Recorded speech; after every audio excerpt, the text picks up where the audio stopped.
How many games will the Pittsburgh Steelers win in 2023? What's going on, Steelers fans?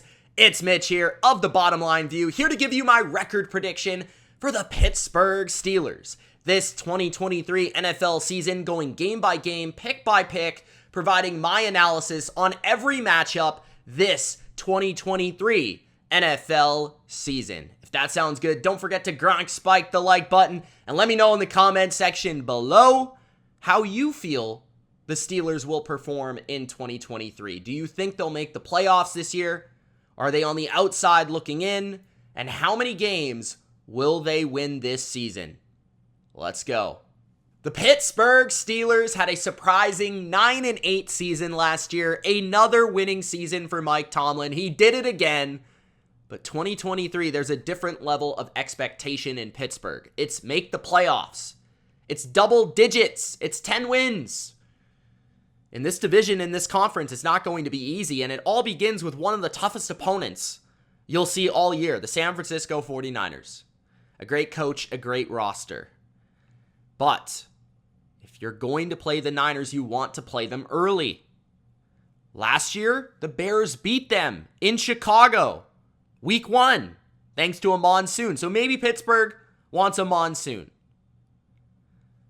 But Brock Purdy could be out, meaning Trey Lance or Sam Darnold could be in.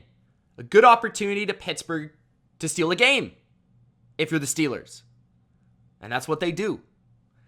Now, I will say, there's one definitive advantage that I have going to the Niners, why I believe the Niners will still win. And that's the Steelers' new and improved offensive line. They're going to get a major test in week 1. And I'm not sure they're going to be up for the challenge right away. The Niners' pass rush might be the best in the NFL. Javon Hargrave, as you know him very well, has been added to the mix with Nick Bosa, Eric Armstead, and that front four.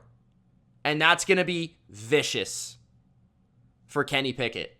So I have the Niners winning, but I will say the upset is possible because the Niners typically get better as the year goes on. Week 2, you play the Cleveland Browns at home, Monday Night Football, showcase game, big rivalry game. This is a classic. Pittsburgh comes off a loss to a top team. They're in a raw Mike Tomlin underdog spot. I think the Steelers win this game. I think Cleveland's going to be good, depending on Deshaun Watson, obviously. But Pittsburgh, this is the type of game at home that they win. Week 3, they travel to Las Vegas. I like the Raiders here. Now, the reason I like the Raiders, one, the revenge factor from last year. That was kind of the final straw for Derek Carr with the Raiders. I think that definitely left a mark on the Raiders. I also feel like while they were up in that game, they definitely had an opportunity to win. I think Jimmy Garoppolo is going to make them a better football team, a better offense. I think they're a better team overall this year. The Raiders are. A lot of people sleeping on them. The offense, I feel, is going to be dynamic. We've seen Josh McDaniels do very well in the past with New England against the Steelers' defensive scheme. I think that also helps. And it's in Las Vegas and not in Pittsburgh. So I'm going to go with the Raiders here. This is definitely an either way, back and forth type of game. But I'm going to lean towards the Raiders. That's Sunday night too. That should be fun. Week 4, you play the Houston Texans. You should be able to beat the Texans. And the reason I say this is with your defense, the Texans have a rookie quarterback in CJ Stroud, who I'm very high on. But the Steelers' defense should be able to confuse him, pressure him, make him uncomfortable. And those rookie moments will pop up, and I think the Steelers will take advantage. I'm also not sure exactly what we're going to get from the Texans' defense. So this could be an opportunity for the Steelers to move the ball and score some points. Week number 5, you play the Baltimore Ravens at home.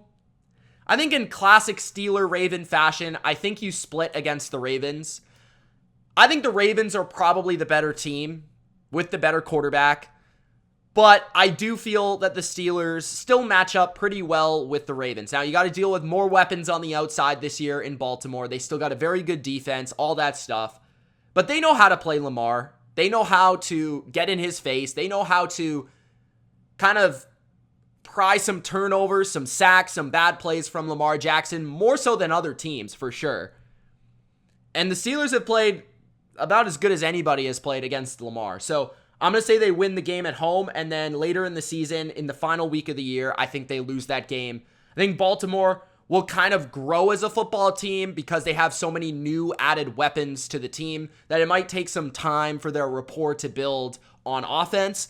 In that case, I do think that Baltimore will win the later matchup. So then you go into the bye week at a decent 3-2 for sure. Then you get to the Los Angeles Rams matchup. And this is a simplified matchup for me.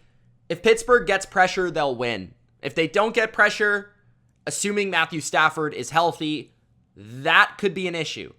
But I do believe the Steelers will take advantage of the Rams offensive line, one that's not very good. I think as soon as the Rams offense has to play a drop back passing game, they are not the same team. Their defense is certainly not as good as it has been. I think the Steelers win, but that's a sneaky one.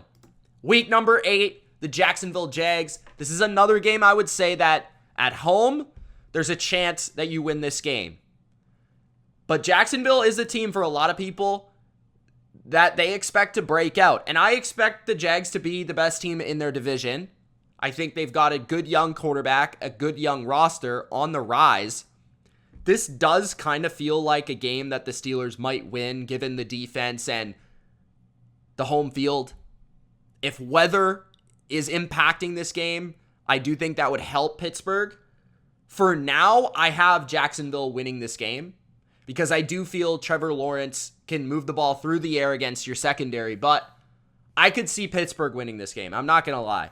Week number 9, you play the Tennessee Titans. I think Pittsburgh and Tennessee are very much a similar type of build as a roster. They're physical football teams. They're tough. They've got very good coaches with great leadership. I think Thursday night, short week, in a physical matchup, I lean towards the home team. Week number 10, you play the Green Bay Packers. I've got the Pittsburgh Steelers here to win the game against Jordan Love. I think, again, young quarterback, trying to get familiar with the NFL. Always a challenge to play the Pittsburgh defense and the Pittsburgh defensive scheme. I think you can confuse these young quarterbacks. And then on the other side, I think you can run the ball on the Packers and have some success. Week 11, the Cleveland Browns. I do think, again, you'll split with another divisional opponent. This is a very competitive division. Cleveland, I think should be able to win. They've got a lot of talent on offense, a very good offensive line. Maybe Deshaun is playing better at this point in the season, gotten that rust fully off of him. And then defensively, I think they will improve this year. Week 12, the Cincinnati Bengals. I'm going to go with Joe Burrow to win in Cincinnati. I don't think I have to say much there. Just one of the best teams in the NFL, period. Then you got week 13, the Arizona Cardinals. You should beat the Cardinals. I think it's the worst team in the NFL. So that's a nice break after playing the Browns and the Bengals on the road consecutively. Then you play the New England Patriots on Thursday night. This is also a big swing game. A team that's very much in the same department as you. Like an AFC contender as a wild card, I think. And both teams similarly built with young quarterbacks, decent supporting casts, but not phenomenal supporting casts, good coaches, and good defenses. Now, I lean towards New England. Obviously, I'm a little biased. I'm a Patriots fan, but the Patriots beat you last year. That game was also in Pittsburgh. Belichick traditionally, not always, but traditionally has beat Mike Tomlin. And I do feel New England is considerably better on offense this year, considering they went from the worst offensive coordinator to a competent one.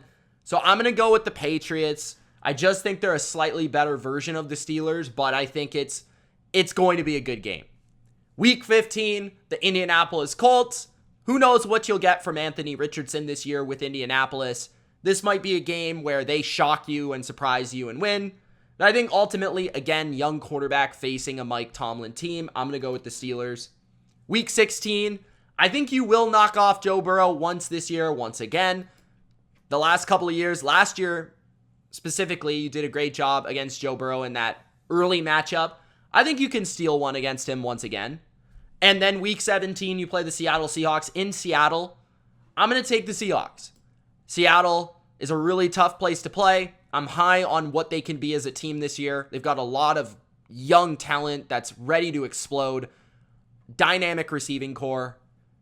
Just everything I like about them moving forward. So I think Seattle is just a tough place to win. So ultimately, I have the Pittsburgh Steelers at 9-8. And I understand that that's the same record as last year. And I understand you might be a little bit upset because you feel you're better. And I get that. But this division is better. This conference is better. This is a tougher schedule. You play the AFC North. You play Jacksonville. You play New England. You play, obviously, two teams in the Ravens and the Bengals that I think are premier AFC teams. You play the Niners. You play the Seahawks. So some really challenging teams on this schedule. I think the Steelers will be somewhere around 8 to 10 wins. I don't think they have much margin here. I think it's somewhere in that department. Maybe they squeak one out that I didn't see coming. Maybe they drop one that I didn't see coming. But ultimately, that's kind of where I feel the Steelers will land. Somewhere around that 8 to 10 win margin. So let me know in the comment section below what you guys think. That is my record prediction for the Steelers in 2023. It's Mitch. Thanks for watching. Peace.